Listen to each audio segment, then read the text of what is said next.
Hi guys and welcome back to the channel at V10 Technic, our beautiful garage. It's Sunday and into this video we will be stripping down the bare engine from the RS6 C6 V10. What we purchase because we are dumb people unfortunately, and of course it will be interesting to have a look inside the engine, how we're gonna tear it apart. So if you want to be also part of this project, you can also support us now with the thanks button underneath the video to help us to get it up done much quicker. And of course, as I mentioned in the previous video, there are quite loads of unexpected things what I thought it will be fine to use, but probably we will have to replace them. So mainly in this video I'll be stripping down the bare engine, what's left. And how I mentioned, it will be a bit of a problematic thing because I can't take the torque converter off, which is stuck because I can't turn the engine, which means I can't take the rear timing chain plate off, which means I'm not sure if I will be able to strip the bottom of the engine to release the crankshaft somehow so it will start turning or do something with it. So I also want to talk more detail about the whole distribution of the coolant oil, how the turbos are done, how the oil system is working, because I didn't see too many videos on YouTube, so it might be something interesting for RS6 owners or whoever's interested in these beast engines. So I think we've got plenty of things to do, so let's get to it.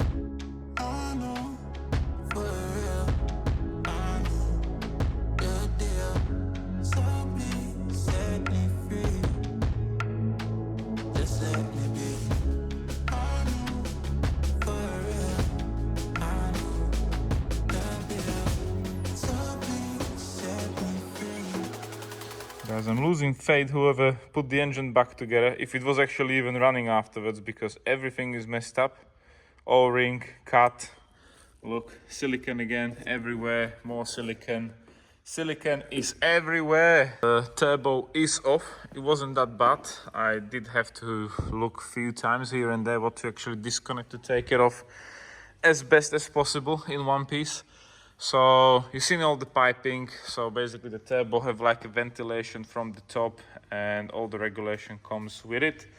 And all the piping which was to it, the turbo have a separate electric coolant pump next to it. We have a oil feed full of silicone. So I don't know who done this, guys, but for a RS6 C6, if you don't have a 3 pounds gasket, or it's not even maybe the owner's fault, maybe he just give it to a garage to repair it and it end up like this because they were like, nobody ever will find out. Then look, I did find out. So oil feed, no, this is oil feed, that'll be probably oil return, and all the piping which is going to the front, that was for the coolant to the cylinder head. I must say it's not that bad, looking good. This valve is a bit rusty, but what can you do, we have to check it. And probably I will finish off stripping the whole side from here. Then I gotta go from the other side because I don't want to be moving you. This is you, how I can see. And then we'll continue from the other side.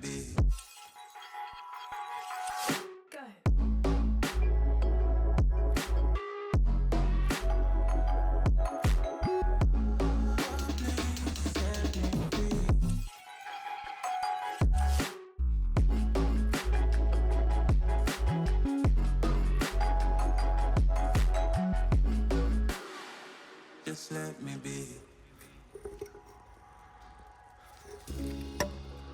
I got a lot to say. I hope you don't feel no way. I hope you don't make the same mistakes when you blow the flame. You're kind of obsessive to me. You're kind of too strong on your feet. I can't say that I guarantee. Okay guys, so before I'm gonna take this turbo apart, just want to show you how easy it is. So this is the coolant supply pipe which is going into the turbo in there. Then we have the coolant pipe coming from the turbo down there underneath the engine to the electric coolant pump what you see on the other side. So that's how the turbo is cooled down. Then of course we have our oil feed, which I believe is somewhere here hidden, and the main and critical thing is that the turbo is plugged onto the ventilation. So before the turbo there's a pipe coming in there, a one-way valve, and into the PCV, I believe. Also, there's another ventilation coming from the core of the turbo in there. Again, there should be a one-way valve. Yes. And yeah, to remove such a turbo, I think we will have to take off the whole power steering pipe, which is going around, da, da, da, da, da, da, da. And in there, that will be in the way because the whole unit needs to come off. And also, to take off the oil and everything, we have to take this pipe off from the turbo to get to that clamp. And then it should be easy, but this side is probably worse than the other side because we have power steering here. We also have the air conditioning pump behind it. And this is the kind of a job when the turbo will just let go. I don't really want to do the job like on the car or literally be removing the engine for that. And meanwhile, I'm talking to you, I found more silicone master level job. So I don't know, guys, this is not good. But we will continue, we'll make it right hopefully, and then we'll put the engine on the, and then we will start stripping the engine from the top. Just let me be.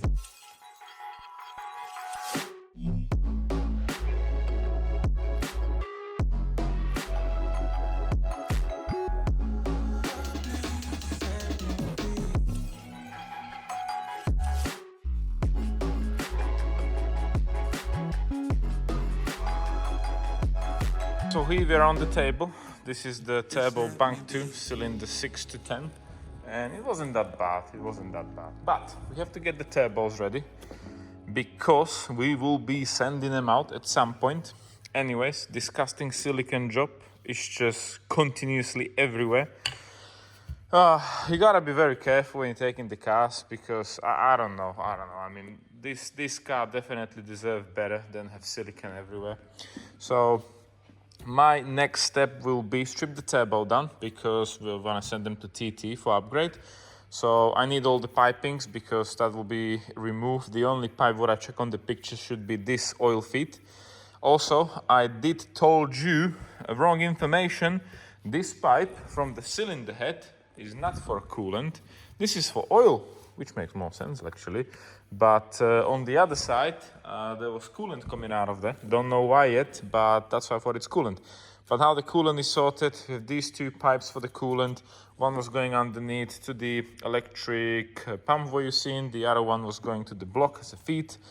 And yeah, I think it's not that bad. The turbo inside is still there, smiling, having a lovely day. But inside there, you can probably tell there's some moisture, which is not good because there shouldn't be any moisture inside there. So yeah, my next plan is to strip it down, get it ready, and then we will continue with the engine.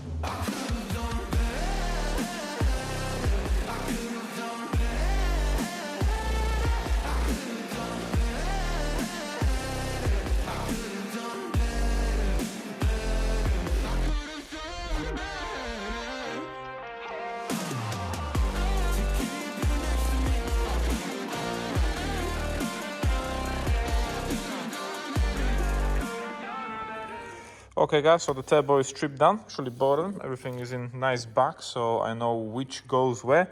And this one was a bit worse, I would say, a bit more difficult to strip down because one of the pipes with the hose goes through this bracket here, so I have to strip it down and stuff. But other than that, it was cool. I have to damage these GP clips, so I have to get new ones because obviously they are pressure control, we don't want to have any leaks. And I think for a turbo from 2008, it looks very decent. It's not seizing up or anything, but I think it's just smart thing to do them all up. And of course, we want to do the full potential, so it needs to go to the TT, and we will get the strongest, biggest turbo what's available. And yeah, I'm just gonna put everything in one box for now. Turbo's ready to be sent off. We will continue with the car now. Okay guys, so the turbos are in the box, and there are more boxes behind the engine actually, but it is quite complex engine. I was thinking like there will be much more things what needs to be taken off, but it's not that bad so far. We usually have much more blue boxes full of parts. And I want to continue with the bare engine. We still have the air compressor on and stuff, but mainly I want to continue stripping down the rocker covers, timing chain covers. I'm just trying to get to the cylinders. that will be a big surprise. So I still got plenty of things to do today, so let's get to it. Tried to give the best of it, but it was coming undone. Oh, every choice filled with regret, till the night we were done. So sick and tired of trying to listen, but feeling so misunderstood. Every word and action misfigured, my promises no good. I could have done better. I could have done better.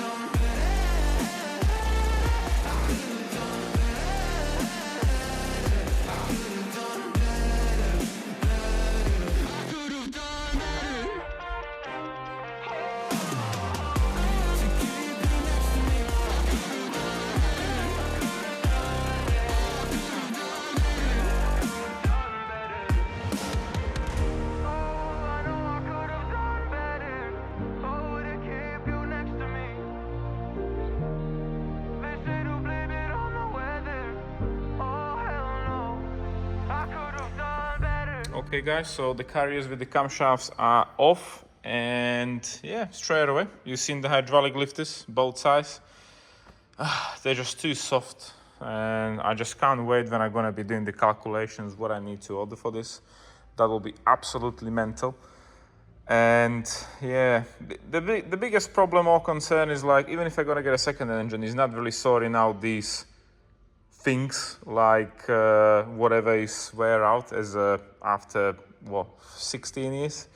So it is tricky situation still. Even if I got another engine, you might have the same issues. I still have to get hydraulic lifters and stuff, so it's absolutely pain. And it is something what I was hoping it will be okay, but it's not okay. But it is what it is. Decision was made already, so we're gonna do the engine up. But right now the heartbeat is rising because I have to drop off the cylinder heads. The only thing was left are the cylinder head bolts actually, and we will reveal what's the situation underneath. So I'm quite nervous, to be honest.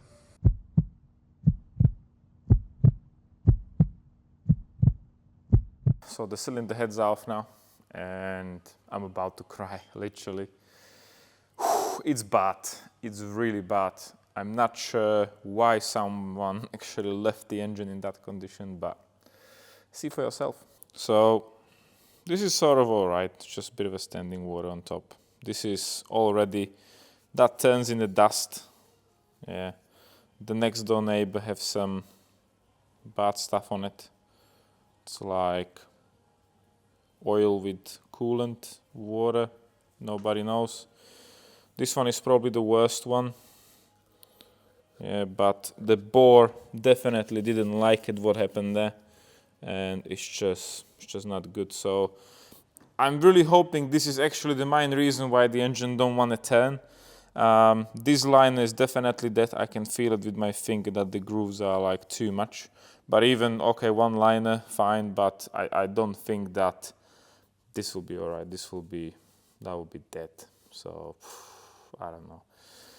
I am a bit speechless. How can somebody just leave the car in this condition, engine in this condition, and the previous repairs? It's actually very sad, you know, because these cars, they were the top of the mountain, I think, in my opinion. V10, 2 turbos, big potential. The cars look sort of cool for his age, design and everything, and someone just killed an RS6 like this. It is like, I don't know, very funny, but it is what it is. Like I said, I'm literally about to cry, because also I'll be pricing up all this for myself. So I just can't wait for the final number. I know the final number for the upgrades and the base stuff what I was counting with, but yeah, I mean, I'm really hoping we'll not end up with another engine, guys, because that will be, to me, that will be very, very, very bad situation. But yeah, enough crying. I will wipe out my tears, and I'm just gonna continue. Like I told you in the beginning of the video, we will not give up on this. So I will try to clean them all up. We will put WD-40, whatever, take all this crap out, and just, I'm really hoping the engine will turn. It will help me a lot, because then I can take the torque converter off and just do it all up.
Put a WD-40. Luckily I have a full tank, 5-liter tank.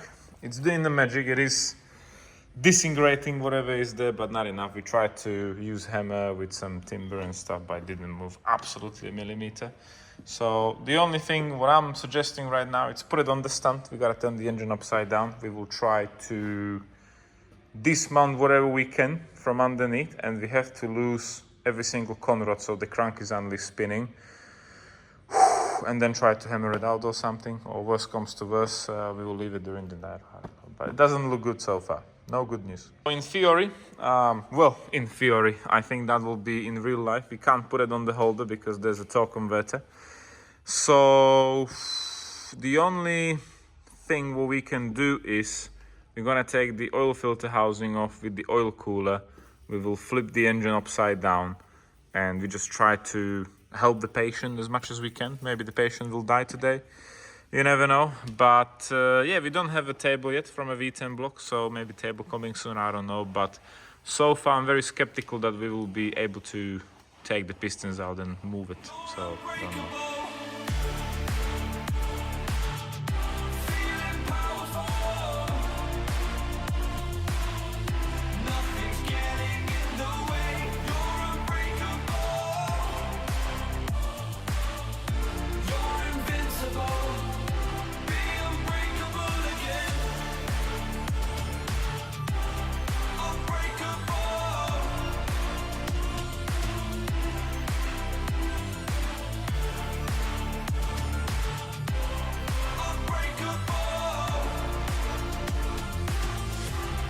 This is the current situation, very sad situation. So this is actually the oil sump, the V10 RS6. And we unscrew it, of course, but unfortunately, because we can't take the torque converter out, means that we can't remove the holder for it or the whole thing where it's sitting. And that means I can't remove the timing chain cover because I just can't get to the bolts. And obviously the whole sump is screwed with the timing chain cover together. And also I think the whole gear setup, which is on there, is also screwed to it because we are removing it from this point. And I don't know.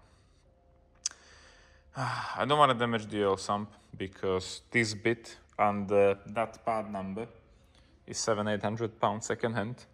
Also, I don't want to cut the torque converter because it's quite expensive.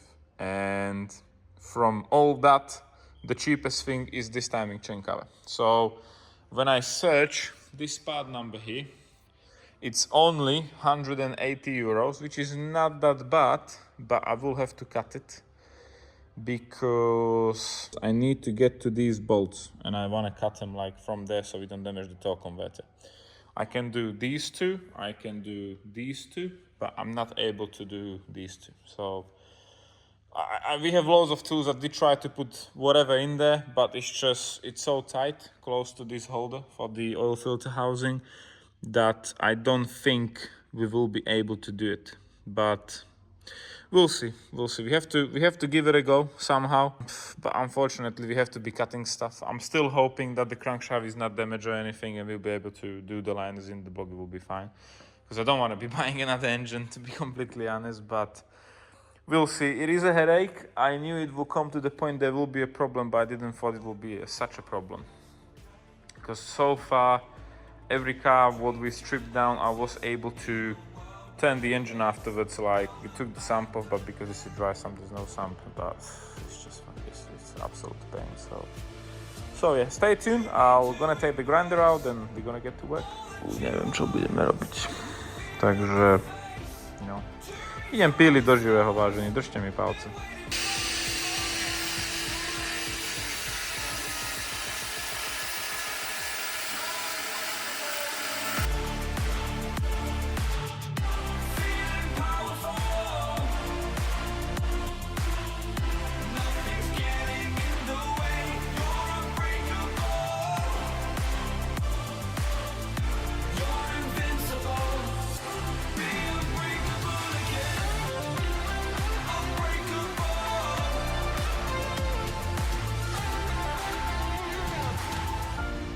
Okay guys, you know what they say, never give up, ever. So yeah, we're gonna weld it back on afterwards, it'll be all good, nothing to worry about. You can see all the bolts behind it, which we couldn't get into when the whole plate with the torque converter was there. So we can continue. Tonight we will see the crankshaft, hopefully. I'm taking it slow, but I just want more. I'm taking it slow, just go with the flow. I'm taking it slow, my knees on the floor. I'm begging for more,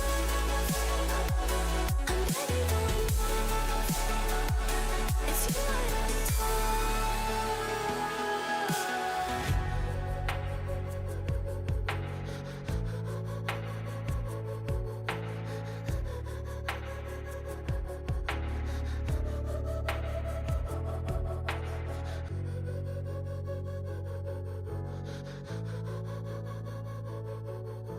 So as you can see, there is an RS6 with no engine because it's on the table, what's left of it actually. It was a bit of a fight. I know you are a bit of a concern why I took the grinder out and the V10 and RS6 shouldn't be literally stripped down with the grinder. But trust me, there was no better option. I think I damaged the most cheapest parts as possible.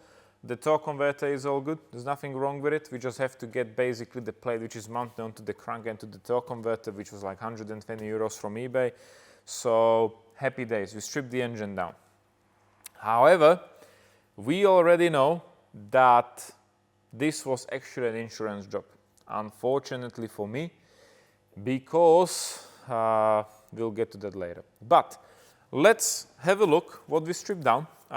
This is actually quite interesting engine for myself as well, because we never had a RS6 V10 stripped down, because most of them, if they're going to end up like this, they will go for parts, or which ones are actually drivable, they don't need too much than actually some kind of an oil change, basic service, until things will go terribly wrong.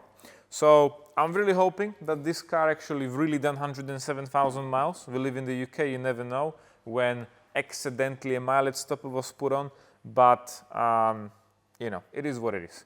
Mainly the car was brought to build this project, so I don't literally care if it's a Cat 10, clock down, whatever. We want to build a 1000 bhp engine, which is our goal with Miroslav, with the garage and everything, because it was always our dream to achieve 1000 bhp. But before you want to achieve something, you have to understand how the thing is working, and I will try to explain you what I understand from this, what we stripped down. So, like I mentioned, it's a dry sump engine, and it is quite technical thing, and it's not like a normal car. Mainly, the reason why it's dry sump engine is that the oil is not moving in the sump, and you have a constant supply of oil to the pump, which means technically it should not get an air bubble, which should create like airlock in the oil system, which can cause any kind of overheating on the bearings, bottom end or whatever, and the engine can suffer with internal damage. So, if you're wondering how you checking such oil in the engine, well, hello. It's like your small tractor in the garden. You're just gonna check your oil here with the dipstick where it shows fill and not overfill, and all the oil which is going in the system is stored in this tank. From this tank, we have these two large hoses alias pipes going. There's one and there's a second one. Yeah, this one is the oil supply, and that actually goes into the oil pump. The other one is a return, and this is our oil pump. So as Audi used to do it, they put 5 different components in one piece. This unit is really expensive. When I was calling with TPS, it was, I believe, over 3,700 plus VAT, which is quite a lot. I know it's a big piece of engineering, but still it's absolutely meant to money. So we do have an oil pump, which is the same time a suction pump, and also it's a bit different compared to a normal V10, which is in the Lamborghini or the R8, because the C6 V10 with 2 turbos was only used in this beast. We have a water pump, which is this part, which is connected, I believe, with some kind of a shaft from there. And we have a thermostat housing, of course, and the coolant just go from there and everything is fine. The oil pump, the main oil pump is actually, I believe, only this bit, and that is taking the oil from there, what I show you the tank in there. So the pipe is going in there, and the high pressure oil is going through this feed into the engine block. It's quite complicated. Again, silicon master level 99999 forever. Bathroom silicone, my favorite. So the oil is going through there, through there, through there. Excuse me, I have to flip the block.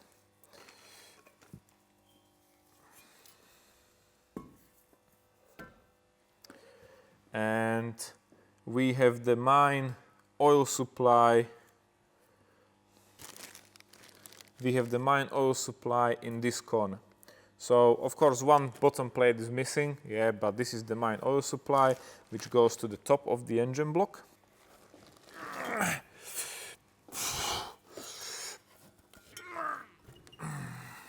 And when the oil is on top of the engine block, it goes into the plate, which is actually sitting on top like this. And as you see, there's an oil cooler on here. So the oil go from there through the oil cooler into there. And if we have a look, the oil distribution then is going to the oil filter housing, which is of course missing. And from the other side, we have a one-way valve, which is in there. And the whole point to have such a valve in there is when you shut the engine down, it will literally shut, yeah, because it's just spring. You can see it, yeah, with the rubber O-ring. And it should keep sort of an oil pressure, and it should not let all the oil from the oil filter housing, which is the highest point, through the valve back into the sump. But we don't have a sump, yeah. But still, the oil is held in the oil filter housing, which is actually missing right now because it's taken off. But the main thing is, when you're starting the engine, the chains will not rattle and it shouldn't suffer with any airlock, like I mentioned. Also, it has a thermostat, which is in there. So in case the engine is hot or it's cold, depends on the condition, it will not allow the oil to go into the oil cooler, but it will basically bypass it through as a shortcut. Yeah, and it will let the oil straight into the oil filter housing. So the oil distribution is quite funny at this car because the whole engine is actually built as a V10 natural aspirate, but we have 2 turbos. So basically the oil feed for the turbos is from the engine block, and then it's sucked from the back of the oil pump through there and through there, where you've seen those 2 oil lines. So that's taking the oil back. However, if you're thinking how the oil is actually getting back to the oil pump and back to the tank, well, you have these ports in the engine block, and how the oil is going through the camshafts and everywhere it needs to get, it's basically just falling down through the block from the cylinder heads to the oil sump, which is here. So the oil sump have these pickup points, and if the oil will literally just fell down, it's picked up by the oil pump, because the oil pump is not only making pressure, but it's also vacuum or sucking the oil back and is basically pushing it into the tank. So it is very interesting. It is terrifying at the same time, yeah, because the unit is stupid money. Obviously this engine had some kind of a damage because of you know, first of all, insurance job, then they drop it in the water or whatever, and the block doesn't look really good. So I can tell you straight away now, we will definitely need 10 liners. That means it needs to be sent out to the machine shop. The reason why, if you probably can tell, see, this is like, you can't hone it, you can't repair it, you can't do anything, it needs lining. Yeah, so, and we don't want to go for oversized pistons or anything because this is already like quite thin. We don't want to make the block even less stronger, take all the material off and do it that way. So liner will be probably the ideal to put in there. Of course, we want to send it high power output, so it will be like a T on the top, so it will be overgapping. And the liner will be basically machined into the block to the bottom, so it shouldn't like move or vibrate or anything, so should be done properly. However, the oil pump, because there was a damage and a different kind of a damage, I would really like to send that out at least for check and just do something with it. I don't think it's leaking, it has some marks here and there, but obviously they didn't put proper O-rings, they just put some dodgy silicone on there, and I think that's why the pump looks like this. So all the components which I don't want to be replacing for now, I would like to get them checked. Unfortunately, the oil pump, I couldn't find any repair kit for it. I just can't get a gasket, there's a whole unit. I know about one company in the UK who is basically specializing in the V10s, quite loads. I'm probably going to be in touch with them, ask them if they can check the pump, strip it down, because the last thing what you want to do is spend fortune on the engine and it will fail because of oil pump. Yeah, that will be terrifying. Yeah, I don't even want to think about it, but everything needs to be checked. So that will take time, and like I mentioned, I have to travel a lot to go here and there to actually get the stuff sorted, because this is not a normal engine, so we need to find people which specialize into these engines and can help us with whatever. For example, injectors, before we put them back, we definitely at least have to get them checked if they pass the test, if they're all good. I'm not sure if we can rebuild them, we have to buy new ones. Nobody knows, it's a big question mark. When it comes to the other components like chains, that is a must-have. All the oil tensioners, all the gaskets, cylinder heads will be fully done. I'm not sure about the valves. To me, they looks like they start rusting a bit, so that needs to be checked, sorted. We will definitely put new springs, valve springs, guides, stump valve seals. That'll be quite loads of work. As you see, the hydraulic lifters are not in the best condition, so we have to get those. And that's just the engine, guys. I'm not even talking about the gearbox where you've seen the oil what came out. That's absolutely not good. We have to figure out if it's actually going to be good, and at least do a service on it. And then the silly things like broken plastics for the relays and fuses. We can't have rainwater getting in there. That gotta be sorted. The boot lid is not opening, and it's just falling apart. So it is crazy. It is definitely loads of things what needs to be done. And yeah, I get everything ready for the next video.